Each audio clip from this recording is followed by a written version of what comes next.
At 12, the news at noon starts right now. Today on the news at noon, today is Mayor Gina Ortiz-Jones' 100th day in office, and we want to know what you think, how you can share your opinion.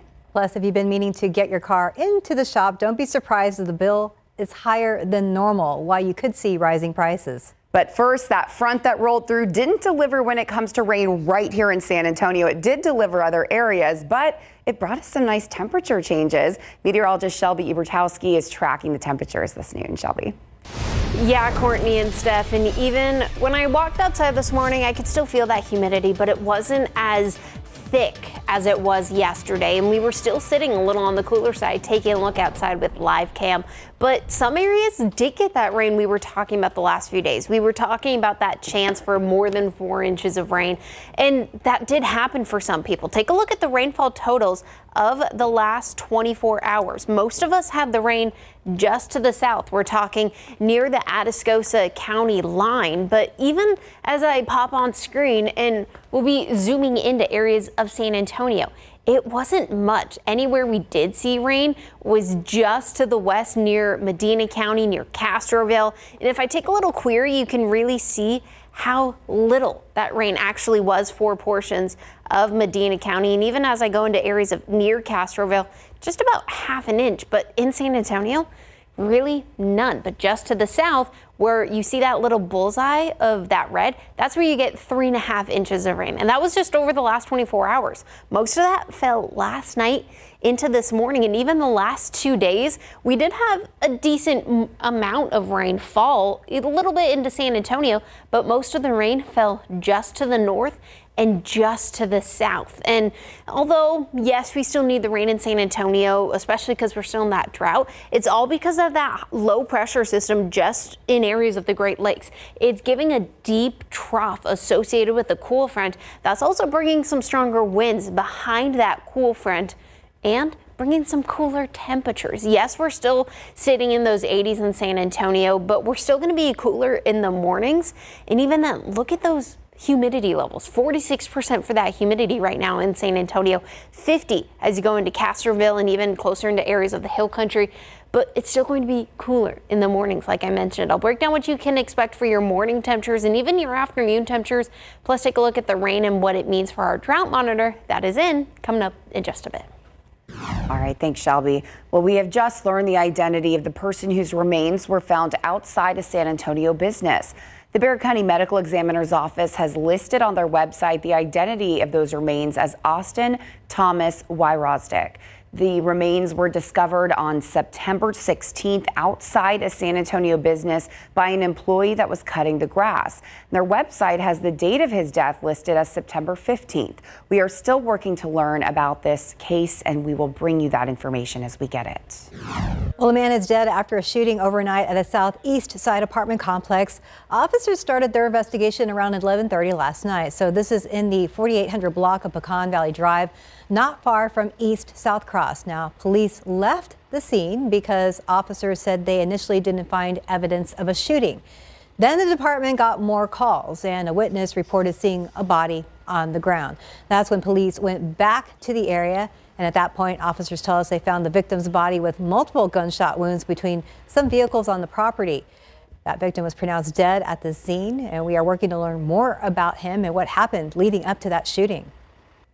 Well, it's a big milestone for San Antonio Mayor Gina Ortiz-Jones. So today marks her 100th day in office, and one of the big headlines from the mayor's early days includes a failed attempt to pump the brakes on a funding deal for a new Spurs arena and some clashes with her fellow city council members. We spoke with Mayor Jones yesterday and asked whether she thought the first 100 days had been a success. I think what's important, what for me success looks like, have I looked at the end of the day, can I look in the mirror and say, did you do everything you could possibly do for your community? And I know at the end of every single day, I can say, yes, I did, right? Well, we have more from that interview, some insight from her supporters, as well as checking on the progress of some of her campaign promises. That will be later tonight on KSAT 12. And we want to hear what you think. Do you think Mayor Gina Ortiz-Jones is doing a good job? So you could take our poll right now by scanning a QR code that is right there on the bottom of your screen. You could also go to ksat.com/poll. Well, Military City, USA is more than a proud nickname. San Antonio has deep roots in our country's armed forces, but behind that pride is an alarming statistic. Data shows 22 veterans die by suicide every day. The Stephen A. Cohen Military Family Clinic at Endeavors in San Antonio says the warning signs of suicide are helplessness, hopelessness, reckless behavior, and isolation. A clinician there who is also a veteran says it's up to our community to take care of our own. We need to see what the trends are, what are the correlations, so that we can amp up the resources. Suicide rates among veteran women have risen by over 55% since 2001, and we dive into why that is on KSAT.com. Well, the last 2 months have been really tough for some kids in our area.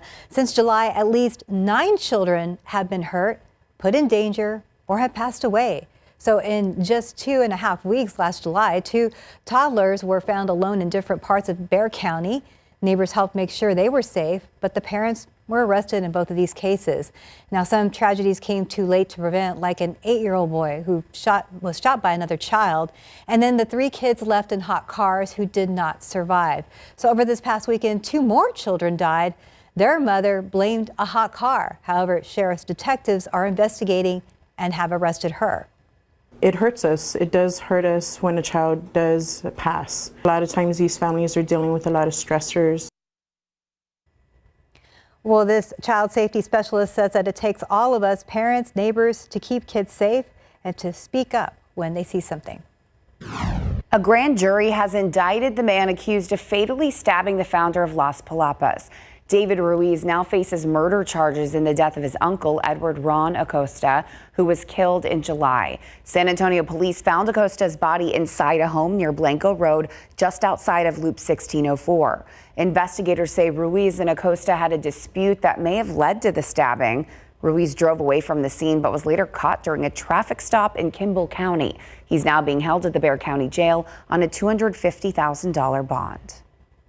Well, you may have noticed we've been on a gas price roller coaster this week. Here are the latest prices. $2.90 in Bexar County in San Antonio. That's a 17-cent increase from just a week ago. Texas is still around $2.74 a gallon. So why are we seeing this spike? San Antonio practices a method called price cycling. Here's what an analyst from GasBuddy.com had to say.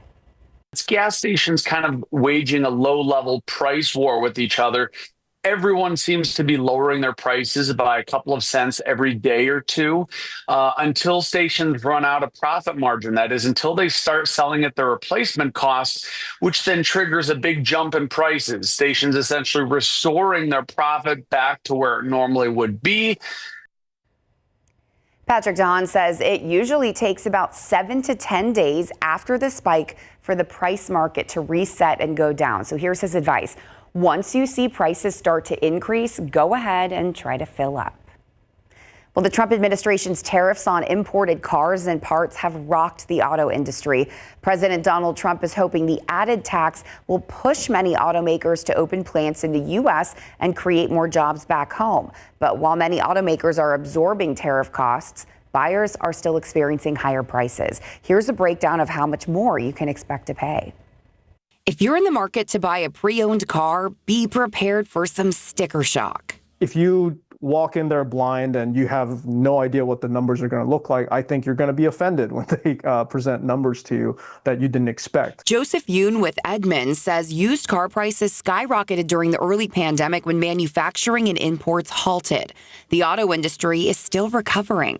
According to Edmunds, the average transaction prices for cars that are 3 years old was more than $31,000. That's up 5.2% from last year. Yoon also says automakers aren't offering many deals these days, and buyers have less negotiating power on the price. Your local dealership may run specials, but it's not the same sales that used to be there before the pandemic. Yoon says the price of new cars has gone up recently. Because of that, he says more people are buying used, but there's much less inventory. And fewer people are leasing cars, which is also hurting the pre-owned car market. those cars aren't coming back to dealer lots as used vehicles, which means inventory will remain stunted for quite a while. Those tariffs are also driving up the cost of repairs. Most imported car parts are facing a 25% tariff, and there's a separate 50% tariff on imported steel and aluminum, some of which ends up in car and truck production. The price of car repairs jumped 5% from July to August, according to the latest Consumer Price Index report, which measures inflation. And repair costs are up 15% from a year ago. So if you're looking to purchase a pre-owned car, Yoon says you'll find the best deals at the end of the year as dealerships make room for the 2026 models. Well, she was treated for brain tumors and she is still battling stage 4 lung cancer. We're going to introduce you to DJ Galan, who tells us the Head for the Cure 5K has given her hope and also a way to support others fighting brain cancer. Making some small changes there could help you see some real savings. This noon, the easy adjustments to your kitchen routines that can save you some money. Well, the kitchen is the easiest room in the house and one of the most expensive. Very true, especially now. From energy use to food prices, it all adds up. So Sarah Costa brings us some easy fixes that will help you save big with just a few small changes. Every time you turn on the faucet, run the dishwasher, or open the fridge, it costs money. Consumer Reports says some small adjustments can help you cut your bill in a big way. A lot of your energy is probably going to your kitchen, and making some small changes there could help you see some real savings. Start your savings spree by following Mom's advice. Don't spend too much time staring into the fridge with the doors wide open. Get in, get out, keeping the cold air inside. A less obvious way you might be wasting money with your refrigerator. Overstuffing it with food can actually cause it to work harder and use more energy and therefore cost more money because it has to pump more cold air around the food to keep it cold. And that also can put more wear and tear on the appliance. And don't forget about the refrigerator's condenser coils. Carefully brush or vacuum those coils every 6 months to remove dust. At the sink, give the dirty pots and pans a sudsy soap instead of scrubbing them with running water, pouring money down the drain. Or, even better, put them in the dishwasher. So more modern and newer dishwashers are incredibly energy efficient. They will always save you more water compared to hand washing your dishes. You just have to make sure that when you're using your dishwasher, you're loading it correctly. And to do that, you can check your owner's manual beforehand. Consumer Reports says even rinsing your dishes isn't necessary. Instead, scrape dirty dishes before loading them into the dishwasher and make sure you're running a full load. Nearly all of them these days have soil sensors. So what that does is they'll assess how dirty the dishes are and then adjust the wash cycle accordingly. One last tip, regularly cleaning your dishwasher's filter and the inside of the door can get rid of any funky smells and keep it running longer. Sarah Costa, KSAT 12 News. Well, waking up today and heading outside, I knew it was going to be a little cooler, but not completely what we are expecting tomorrow, right, Shelby? Yeah, tomorrow is going to be another cooler morning, and that was because of that cool front that came through last night. And because of that, although some folks didn't get some rain, we did see a great light show for that lightning. We have so many KSAT Connect pictures. If you have any, we would love to see them. And not only do we have some rain for some folks last night, we're not really tracking any over the next 7 days. There's a small chance on Monday and Tuesday, but otherwise it's really going to be limited. But I'll talk about what the rain did for our drought monitor coming up after the break. This morning we were telling everyone about that chance for some cooler temperatures, and for some, it started this morning, but we're not really going to be feeling the after effects of that cool front for some folks until tomorrow morning. But this morning, San Antonio got to about 74 degrees, 66 in Fredericksburg, a little warmer as you go near the coast, but they also were seeing more rain as it was currently falling this morning. So they were still going to be feeling a little warmer and seeing that humidity. But Junction, we're sitting about 64, Ozona, 57 this morning. And most of us currently are still sitting a little on the cooler side. San Antonio, we're sitting at about 86 degrees, but just to the north, you're seeing a lot more 70s and 60s than you did just 24 hours ago because that cool front. And most of the country, in fact, are seeing the cooler conditions from that low pressure system and that cool front. So most of us are at least seeing some drier conditions today as that cool front's finally pushing off to the coast. But 73 degrees in Little Rock, 72 in Chicago, 70 in areas of Albuquerque. And we're also starting to see some of that dry air feed in behind it. So that cool front, we're seeing a little bit of that tropical, that Gulf moisture ahead of it, which was also part of the reason we did see a few more heavier showers and downpours near the coastal plains. But we're starting to see some of that dry air feed in behind that front, and that's going to allow for us in San Antonio to not really notice that humidity or that mugginess, not only today, but over the next few days, because all that orange color, that's just that dry air starting to feed into San Antonio. And throughout the next few hours, it's going to continue. 91 degrees is expected to be our peak temperature today, and still plenty of sunshine, and still seeing some winds being a little on the stronger side. Some folks can see winds gusting up to about 20 miles an hour at times. So keep that in mind. Maybe for all the ladies, keep a hair tie or a clip handy. But it's the rain. We still need the rain because we're still in a drought. It's Thursday, so that means the latest drought monitor is in. And there are some noticeable changes today. So the first thing I want to notice is, yes, we're still in that exceptional and that extreme drought for portions of Medina County and Bexar County. But we also are seeing that orange color, that severe category, still expand, not by much, just to the east of us, closer to Hallisville, but it also expanded just to the south. But here's another thing, because we haven't seen as much rain, not only yesterday, but even then over the last week or so, we also are continuing to see that drought, that moderate and even that dry category, which is just abnormally dry, not necessarily considered to be under that drought. Both of those categories continue to expand well to the east. But here's another thing. Although you're used to seeing the drought not really change week to week, we're still in a better spot than what we were just a few months ago. Remember, this was the drought monitor back in mid-May. We had most of our viewing area in that exceptional drought, from Fredericksburg up to Austin to Kerrville to Uvalde, over to Del Rio, Eagle Pass, Pleasanton. Most of us were in that exceptional worst scenario for that drought. So there is still some improvement and some good news for the drought, but even then, we're not tracking really any rain chances over the next 7 days. A 10% on Monday and Tuesday, but otherwise, that cool front gave us some cooler temperatures, with temperatures in the morning in the 60s. We like that. Thank you, Shelby. We do.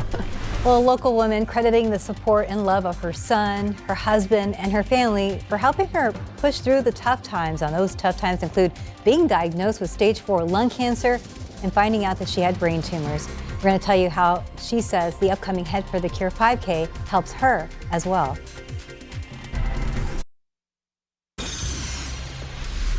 Well, not only was she dealing with the COVID pandemic like the rest of us, but she was also coming to terms with the fact that she had lung cancer and brain tumors. And I recently got to speak with Dilba Galan about her challenging journey as she gets ready to show her support to others impacted by brain cancer at the upcoming 12th annual Head for the Cure 5K. So this will be her 4th year participating in the race with her team. We can do it.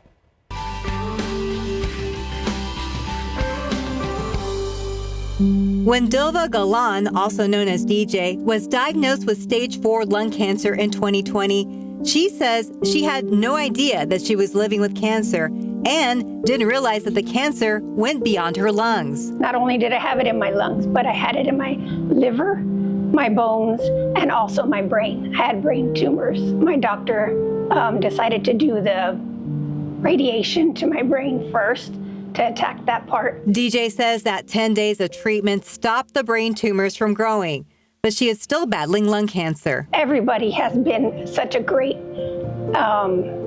help for me, and I think that's why I'm here. You know, prayers and support. I think that allows me to be here and fight still. You're doing better now, right? Yes. Yeah, I'm doing better. I have highs and lows, but right now I'm okay. DJ tells us the support and love of her son, her husband, and her entire family has helped her push through the tough times. But another thing that has given her strength and hope is the Head for the Cure 5K. Seems like you're also supporting others battling through this by just being there at the Head for the Cure. Yes, I love the event. I love the camaraderie. I do have a couple of friends that also have brain tumors that have been participating with me as well. DJ plans on being back at the Head for the Cure this year with her team. We can do it. It's hard to stay upbeat the whole time, but as much as you can, laugh and do whatever you normally do. Do not give up, because we can do it. I want to thank DJ for sharing her story with us. And of course, the 12th annual Head for the Cure 5K is happening this Saturday at 8 a.m. at Providence Catholic School. You can head over to ksatcommunity.com for more details and to register. Well, it happened to someone else. So just 1 week after criminals were caught on camera aiming a gun at someone's front door while trying to steal their vehicle, another family says it happened to them too. Zaria Oates continues our coverage of these crimes, this time from a home on the Northwest Side. We have seen some recent videos with guns being pointed at a house while another person is doing a burglary of a vehicle. We've told you about car burglaries before, and they happen all over San Antonio. Many of them are actually caught on at-home cameras, just like this one. So when I opened the Ring camera, that's when we saw. This video is from their front yard when people tried to break into Denise's husband's truck with a gun aimed at their front door. She's like, oh my God, they had a gun. One was the lookout, the other one opened the door, the other one had the computer to interrupt and disrupt the connection between his fob and the truck. The criminals did get the car door open, but then a neighbor pulled into their own driveway and Denise yelled at them over the camera. Hey, you! Then they ran, but it's pretty much identical to a crime we shared before. Two people caught on camera trying to break into this Hellcat while also holding this home at gunpoint. That was a little scary to understand that there was a live firearm being pointed at a door. The two crimes happened on completely opposite sides of town, one on the northwest side, the other on the southeast. It's a crime that SAPD says is not secluded to just one area. Throughout the city, it doesn't matter what part of the town. It happens all over the place every day. And the data proves it. This map created by KSAT in 2024 reflects nearly 19,000 car break-ins across the city from May 2023 to May 2024. So SAPD says lock your car and take valuables you might not even be thinking about. Title, registration, insurance information, any documents, papers that could have valuable identifying information. And if you're worried about your safety after incidents like these, I think they're willing to injure or kill someone over a vehicle. SAPD says they can offer some relief. You can request to have police do what's called a patrol by, so when they're not on the call and they have an open time in their shift, they can drive through the neighborhood, drive through the street. I could have gotten shot myself, but for a truck. We did ask SAPD about the advice to not leave your registration, title, or insurance inside your car. We, of course, want you to be prepared if you were to get pulled over. SAPD told us it's great to keep a digital copy of all these important documents by downloading them or keeping an app on your phone with things like your insurance policy, so you're always ready to provide it.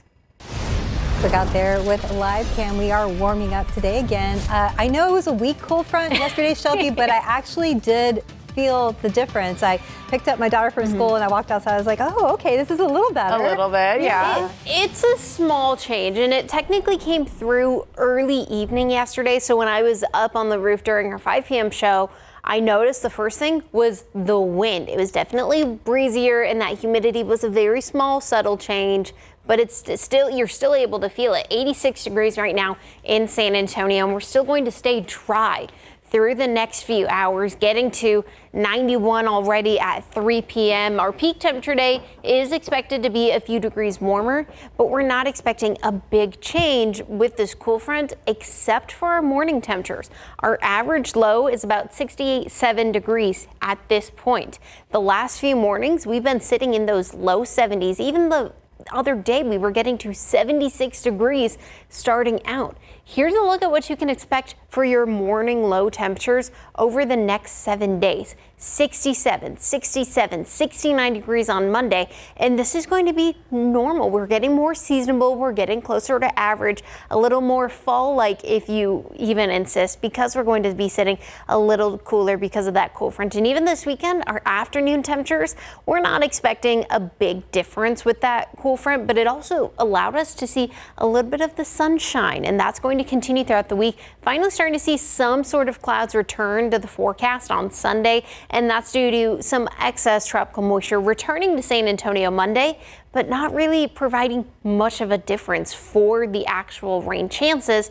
But like I mentioned, that tropical moisture, the Atlantic and the Pacific are starting to act up, and we're still in hurricane season.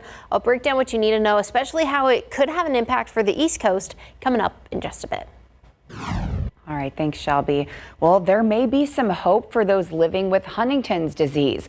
A new experimental gene therapy was found to slow the progression of the disease. The drug maker Unicure announced the results of an early stage trial on Wednesday. The trial included 29 people with Huntington's, an inherited progressive brain disorder. The patients were treated with either low or high doses of the gene therapy. The company says the patients who received the high dose saw disease progression slow by 75% after 3 years. It is important to note that the study results have not been published or peer-reviewed yet. Well, Giant, the world's largest bike manufacturer, is warning U.S. customers of shipment delays. The announcement comes the day after Customs and Border Protection officials blocked company imports from Taiwan factories. The agency cited what it said was evidence of forced labor and abusive working conditions at the facilities. It is also accused of Giant of debt, bondage, and other indicators of worker abuse. So Giant says it will file a petition to revoke that order. The company also said it is firmly committed to upholding human rights and labor protections. President Trump is expected to sign a new executive order on a TikTok deal. The move would clear a path to let U.S. investors buy about 80% of the platform's U.S. assets. President Trump says he has already spoken with Chinese President Xi Jinping about the agreement, and it still needs regulatory approval. Congress passed a bill last year that banned the app in the United States over national security concerns. The president has delayed implementation of the bill several times and is expected to extend the pause for another 120 days until the deal is finalized. The expected deal also lays the groundwork for the first in-person meeting between Trump and Xi since Trump returned to office. The leaders are expected to meet next month at the APEC summit in South Korea. Well, new numbers today show the U.S. economy is performing slightly better than expected, with GDP growth and home sales up. But ABC's Christian Cordero reports a looming government shutdown is threatening to add more volatility.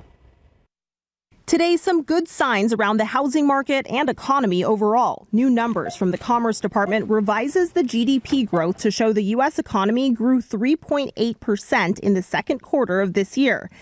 And another new report out this morning says existing home sales essentially stalled last month, down 0.2%. Sales of newly built homes had a surprising 20.5% spike in August, the highest level in 3 years. What drove the sales? Well, analysts believe homebuilder discounts and incentives likely played a key role here. The median sale price for a new home in August was just over $413,000, which is 2% higher than 1 year ago, when the median home sold for $405,000. The average 30-year fixed mortgage rate has come down in the last couple of months and is now 6.37%. After trending upward, jobless claims also dropped by 14,000 compared to the previous week, indicating while the market is slowing, it's not shedding jobs at an alarming rate.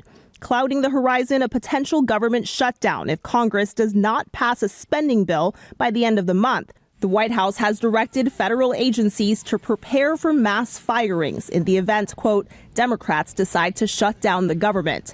Healthcare is a major sticking point in negotiations. Among what Democrats are pushing for, the expansion of tax credits for federally backed health insurance premiums and restoring the cuts to Medicaid Republicans passed in July. If the government shuts down, it will shut down because Donald Trump and Republicans in the House and the Senate have made that decision to intentionally inflict pain on the American people.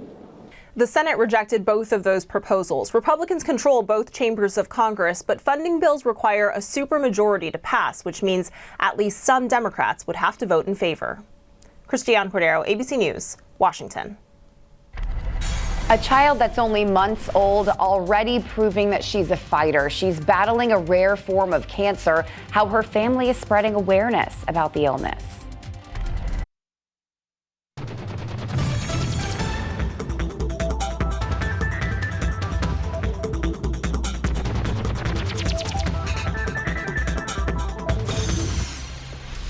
Well, September is Childhood Cancer Awareness Month, and we are profiling a local family who recently grew by one. Amari and Katie Martinez have already a 3-year-old son, and in late July, they welcomed a brand new daughter, Penelope. And our Ernie Zuniga met up with them and found out just as they were getting settled in, it was Penelope's grandmother who noticed that something wasn't right. So she was about 3 weeks old, and you're just tired. We already have one, we have a newborn, and we're trying to remember all the stuff. And my mom noticed her left foot was like a drop foot, like it just wouldn't do anything. A trip to the pediatrician, referrals to orthopedics and neurology, then physical therapy, a sonogram, and finally an MRI confirmed the diagnosis and the family's worst fears. It's actually a mass in her abdomen, and that's what's pushing on her spine, and that's when our entire world just shifted at that point. At barely 4 weeks old, Penelope was diagnosed with neuroblastoma, a rare cancer that affects mainly children and forms in the nerve tissue. There's about a little under 700 new cases every year, and it's the most common extracranial solid tumor that we see in infancy. So far, Penelope has undergone 2 rounds of chemotherapy and will continue treatment every 3 weeks. According to Dr. Rodriguez, the overall survival rate for intermediate risk neuroblastoma is over 90%. And for those that present with spinal compression, as in Penelope's case, there are some studies that show up to 73% of patients will go on to have complete resolution. An additional scan in October will determine how well she is responding to the chemo. I think as a mother, they're just these little miracles. And she still is, and both of our kids and their strength give a lot of strength to us. I think as a mother and as a parent, you always want to be everything for your kids. And it's really hard. Ernie Zuniga, KSAT 12 News. Sweet family. Such a cutie. We hope the very best for her. And good news is today it's going to be a great day. We're still seeing those mostly clear skies that will continue this afternoon, but we saw some rain yesterday for some folks. Now, I wanted to take a look at the rainfall accumulation so far for the year of San Antonio. We've had about 25 inches of rain, and we are actually above average by an inch. Austin and Del Rio are still below for year to date. But we still have a few more chances of rain later on throughout the rest of the year. Plus, the tropics are waking up. It's going to have a slight impact to the East Coast if you're traveling. I'll break down what's going on over there coming up after the break.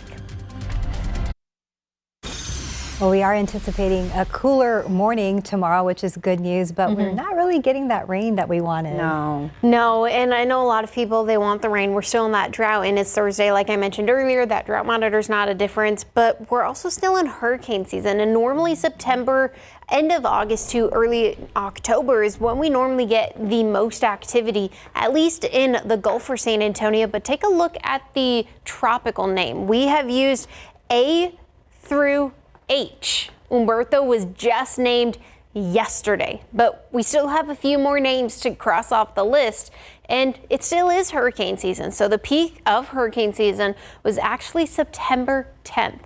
Now, we are still on the downtrend, but we still have throughout the entire month of November and October to continue to hopefully get some sort of tropical moisture to make its way to San Antonio. But we don't want an actual hurricane. We just want some rain associated with it. But the tropics are also developing. Like I mentioned, there's a few things watching. First off, we have Invest 94. That's outlined in red here. That is what could potentially become Imelda just within the next few days. As of now, it's throughout the next 48 hours, an 80% chance of development, and throughout the next 7 days, a 90%.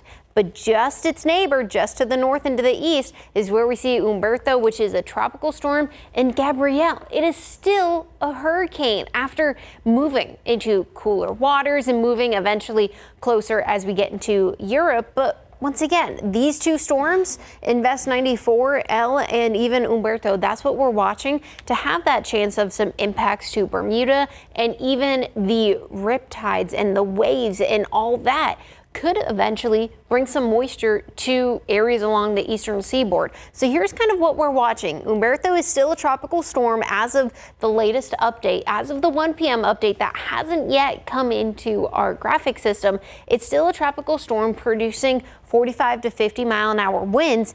But here's the thing, it is still about to get into some areas that have some deep, warm temperatures that could potentially strengthen. Whereas its neighbor, Imelda, also has that chance to take some of that moisture. So that's what we're watching, especially because over the next few days, as these two storms get closer to Florida, what could become Imelda looks like it does get closer to the United States than Humberto would be, but Humberto is also having that chance to get to a Category 3 hurricane, at least projected to be, and just to the western Bermuda. And that's another thing we're watching is, depending on what could become Imelda and Invest 94L, depending on if it moves just to the east or west, it could also have a chance to move Humberto either closer to the eastern coast or closer to Bermuda. But even then, there's going to be so much moisture sitting on the eastern seaboard that some folks in North Carolina and even all the way going up to New York and Connecticut can see some of that moisture move into areas closer to them and give them some chances of some heavy rainfall and heavy downpours at times.